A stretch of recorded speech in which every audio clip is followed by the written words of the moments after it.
Hello friends, welcome to my channel. दोस्तों, आज मैं आप लोग को बताने वाली हूँ कप्तान कुर्ती की कटिंग एंड स्टिचिंग। और दोस्तों, इस वीडियो में मैं आपको कुछ न्यू भी बताई हूँ। अगर आप अपने स्लीव को छोटा करना चाहते हैं तो वो भी कर सकते हैं बहुत ही आसानी से। इस कुर्ती को बनाने के लिए मैं 2 मीटर कपड़ा ली हूँ। और ये देखिए, कपड़ा को मैं खोल के पूरा दिखा दे रही हूँ। ये जो कपड़ा है ये इसकी लंबाई है, सॉरी इसकी ये चौड़ाई है। ये कपड़ा की चौड़ाई है और ये नीचे की तरफ ये लंबाई है। तो हमें चौड़ाई की तरफ से फोल्ड करनी है एक बार। जिधर से ये कपड़ा चौड़ी है उधर से एक बार फोल्ड करेंगे। अब उसके बाद ये लंबाई की ओर नीचे की ओर से एक बार फोल्ड करेंगे। तो इधर से एक बार फोल्ड करेंगे, 2 बार फोल्ड करनी है ओनली इस तरह से। और फिर कपड़े को बराबर से एकदम रख लेंगे।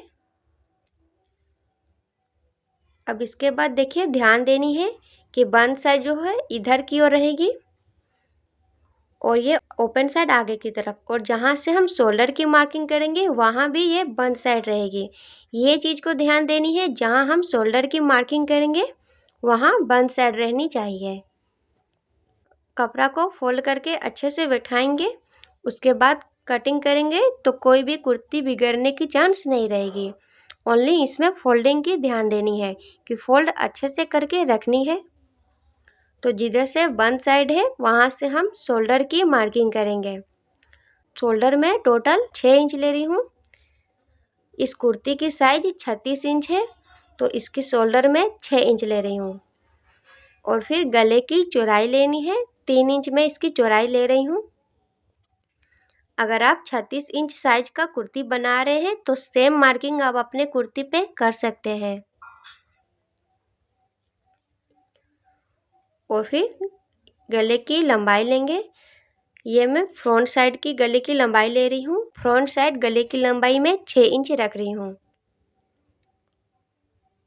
और इस तरह से चौकोर बॉक्स बनाएंगे और फिर गोल करनी है।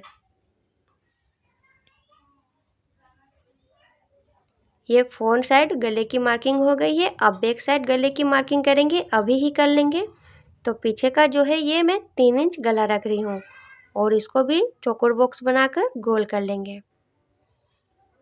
गले की मार्किंग एक ही साथ दोनों साइड की मार्किंग एक ही बार कर लेंगे। तो इस तरह से गले की मार्किंग अब हो चुकी है। अब यहाँ से हम बाजू की लंबाई लेंगे। बाजू की लंबाई लेंगे, बाजू की यहाँ कटिंग होती नहीं है बट बाजू की लंबाई लेंगे क्योंकि इसी की सहायता से हम स्टिचिंग करेंगे। तो बाजू की लंबाई में 7.5 इंच ले रही हूँ।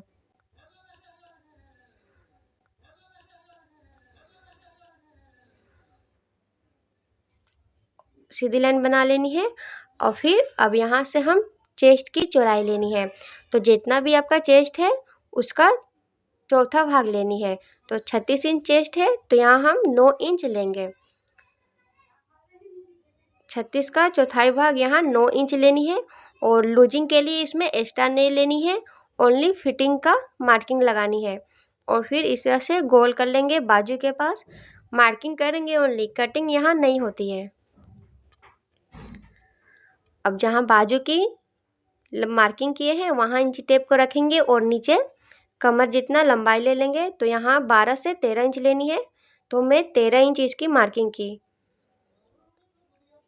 और फिर 13 का फिर आधा मार्किंग करेंगे 6.5। फिर बीच में 6.5 इंच का मार्किंग करेंगे और फिर यहाँ भी एक मार्किंग करेंगे। तो यहाँ मैं 8.5 इंच ले रही हूँ। चेस्ट से 1 इंच कम लेंगे क्योंकि नीचे की ओर हल्का कम आती है। तो इस तरह से गोलाई देते हुए उस लाइन से मिला लेंगे और इस तरह से फिटिंग की मार्किंग लगा लेनी है। और जो मार्किंग लगाएंगे चॉक मिट्टी से उसको गड्ढा करेंगे।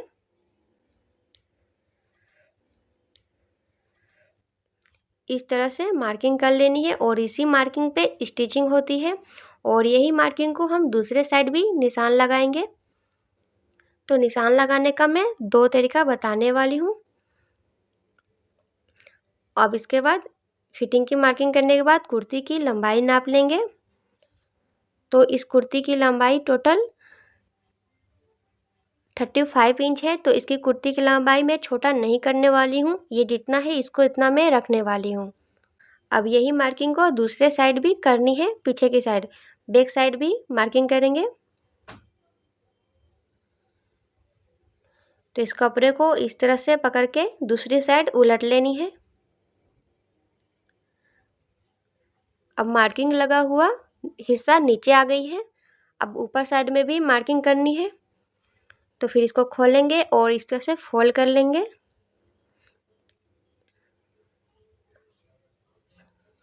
मार्किंग लगाने का 2 तरीका मैं बताने वाली हूँ। अब इस तरह से हाथ से दबा देंगे ताकि पहला जो मार्किंग लगी है और निशान जो है वो दूसरी तरफ छप जाए। इस तरह से करने से दूसरी तरफ निशान आ जाती है हल्का। ये प्रिंटेड कपड़ा है इसलिए इसमें मार्किंग दिख नहीं रही है अच्छे से। प्रिंटेड कपड़ा में हल्का मार्किंग छपती है और प्लेन कपड़ा में ज़्यादा दिखती है। अब इसके बाद हल्का मार्किंग जो दिख रही है उस पर चॉक मिट्टी से गड्ढा मार्किंग कर लेंगे। ये मार्किंग लगाने का एक तरीका मैं बताई और एक तरीका मैं बताऊंगी इसमें।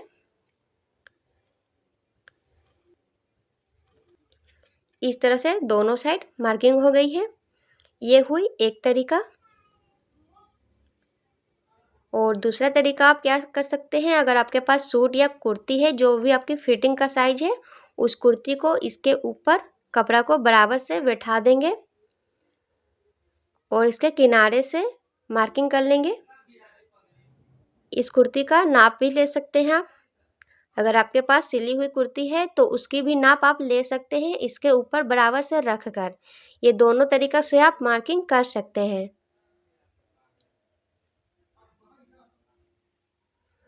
अगर आप सूट या कुर्ती से मार्किंग कर रहे हैं तो वो और भी बेटर रहेगी।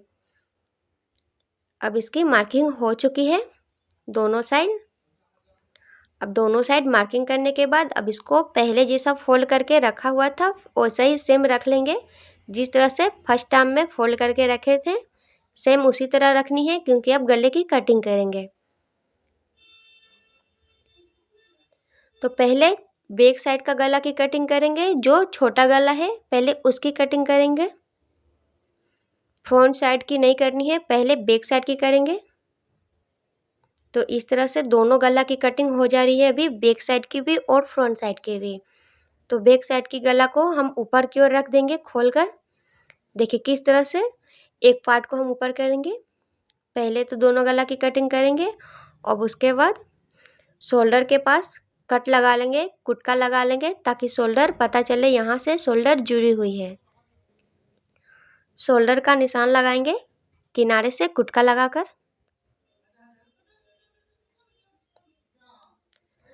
उसके बाद कपड़ा को अलग करेंगे शोल्डर की कट लगाने के बाद।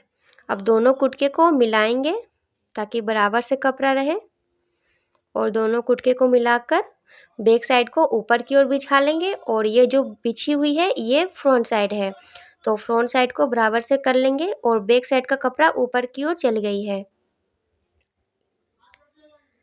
कपड़े को बराबर से बिठाने के बाद अब फ्रंट साइड की गला का जो मार्किंग लगी हुई है उसकी कटिंग कर लेंगे। तो 3 इंच की मैं गला कटिंग की थी और अभी मैं 6 इंच का जो लगाई थी मार्किंग, अब उसकी कटिंग की। तो अभी इस गले की कटिंग हो चुकी है। फ्रंट साइड का 6 कट गया और बैक साइड का 3 गला और बैक साइड का 3।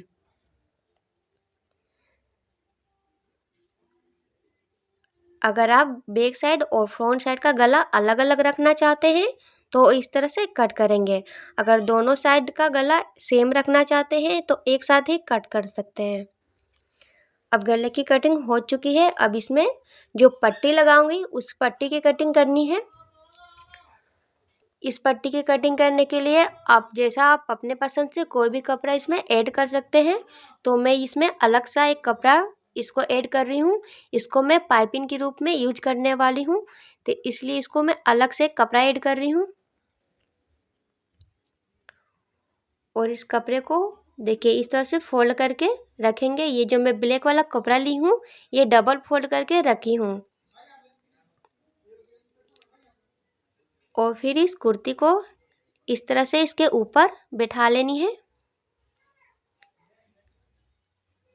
कुर्ती का नेक को इस तरह से बिठाएंगे और इसके किनारे से मार्किंग कर लेनी है कुर्ती का जो गला है उसकी।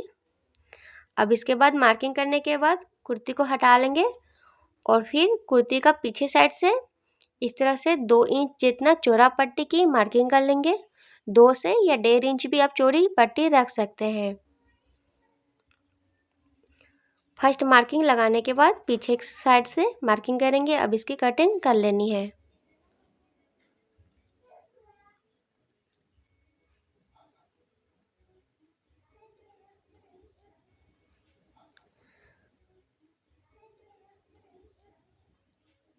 अब इस पट्टी की कटिंग हो चुकी है।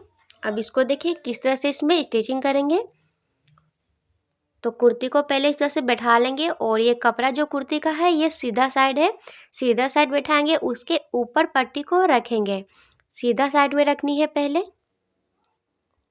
और इस तरह से पट्टी को रखकर इसके गोल से स्टिचिंग कर लेनी है। इसकी स्टिचिंग मैं कर चुकी हूँ। इसकी स्टिचिंग करने के बाद पट्टी को नीचे की ओर करके सिलाई करनी है। तो आप चाहते हैं तो पाइपिंग भी निकाल सकते हैं उस कपड़ा की, या कपड़ा को पूरी तरह से नीचे करके भी उसके किनारे से सिलाई करेंगे तो पाइपिंग नहीं निकलेगी। आप अपने पसंद से कैसे भी लगा सकते हैं। तो मैं इसको पाइपिंग की तरह लगाऊंगी, हल्का कपड़ा को छोड़ के।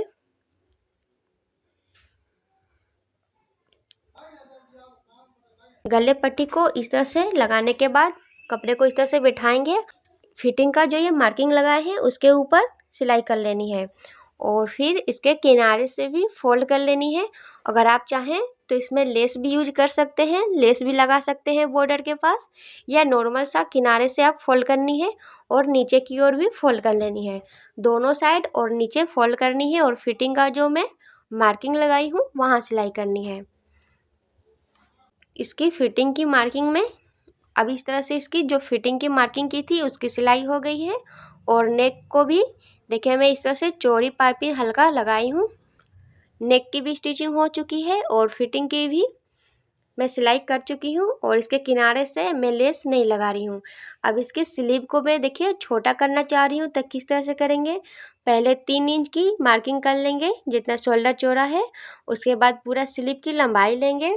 तो स्लीव की लंबाई अगर थोड़ा ज़्यादा है तो आप इसको कम कैसे करेंगे। तो पहले आपको जितना भी स्लीव रखनी है पहले उसकी लंबाई लेंगे, उसकी लंबाई नीचे की ओर से लेंगे।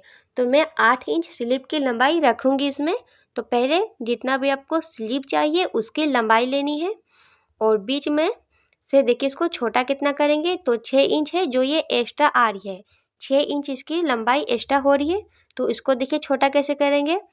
तो ये इस तरह से 2-2 इंच करके 2 मार्किंग करनी है। थोड़े थोड़े दूर में मार्किंग कर लेनी है। अगर आपका 6 इंच से ज़्यादा लंबाई बढ़ रही है या कम बढ़ रही है तो थोड़ा गैप करके 2 मार्किंग करनी है। और फिर इस तरह से शोल्डर के पास मार्किंग करके कपड़े को इस तरह से बिठाएंगे। और देखिए इस तरह से 2 प्लेट बनानी है और इसके ऊपर एक प्लेट को बना के रखेंगे, फिर दूसरी प्लेट को बना के इसके ऊपर रखेंगे और शोल्डर के पास इस तरह से 2 प्लेट बनाकर रख लेंगे। और सिंपल सा सुई धागा से यहाँ टाके लगा लेनी है, ज़्यादा सिलाई नहीं करनी है, ओनली टाके लगा लेनी है। यहाँ इस तरह से मैं नीडल लगा के अभी दिखा रही हूँ। देखिए इस तरह से प्लेट के ऊपर प्लेट इस तरह से बनाकर उसके ऊपर और टाके लगा लेंगे। तो इस तरह से आप स्लीव को छोटा कर सकते हैं। और ये मैं बनाकर यूज की हूँ, काफ़ी अच्छा लग रहा था। आप भी इसको ज़रूर यूज करें। अगर आपको ये अगर ख़राब भी लग रही है, अगर आपको ये अच्छा पसंद नहीं आ रही है तो आप नॉर्मल बना सकते हैं। जो टाके लगाए हैं उसको आप खोल भी सकते हैं। तो इस तरह से टाके लगाकर छोटा स्लीव करके आप एक बार ज़रूर ट्राई करें। और उसके बाद अगर आपको पसंद नहीं आ रही है तो आप इस टाके को खोल भी सकते हैं। अब इस स्लीव की स्टिचिंग हो चुकी है। इस तरह से स्लीव को छोटा कर सकते हैं। अब इस कुर्ती की स्टिचिंग पूरी तरह से हो चुकी है। दोस्तों, अगर आपको ये वीडियो पसंद आई तो वीडियो को लाइक और चैनल को सब्सक्राइब कर दीजिए। Thank you.